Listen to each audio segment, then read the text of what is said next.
So a little introduction here, what I want to do with this channel, and I don't know, I've brought it up to a few people that I want to do this, and they said, yeah, go for it, throw yourself out there, see what happens, and that's kind of what I'm going to do here. So the main project will obviously be the Fox body with that engine in it,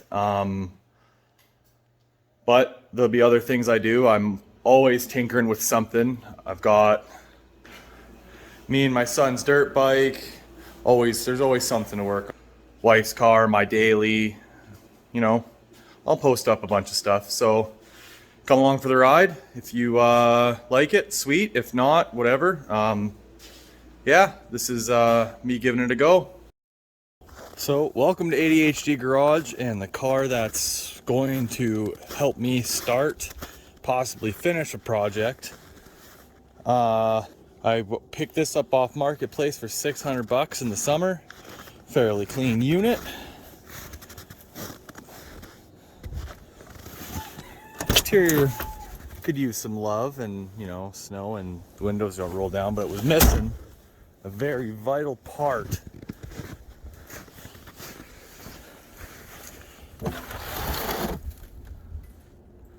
So that's a bit of a problem. So scouring the interwebs, I couldn't make a decision because, well, squirrel.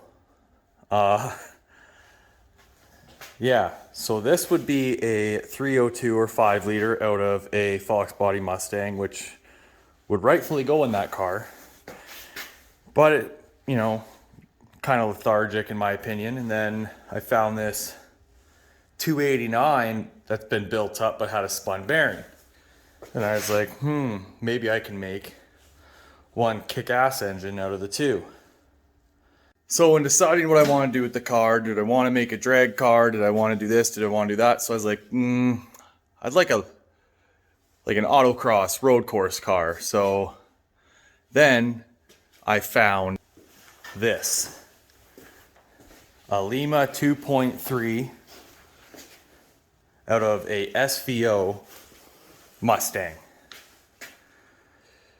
So this is what I'm going to be using, paired up with a BorgWarner T5 transmission. I figured power to weight would be a little bit better. So I have another video of me prepping it, putting all these on, getting it all washed up before the snow flew a couple weeks ago. And this will be the project until I can start working on the car.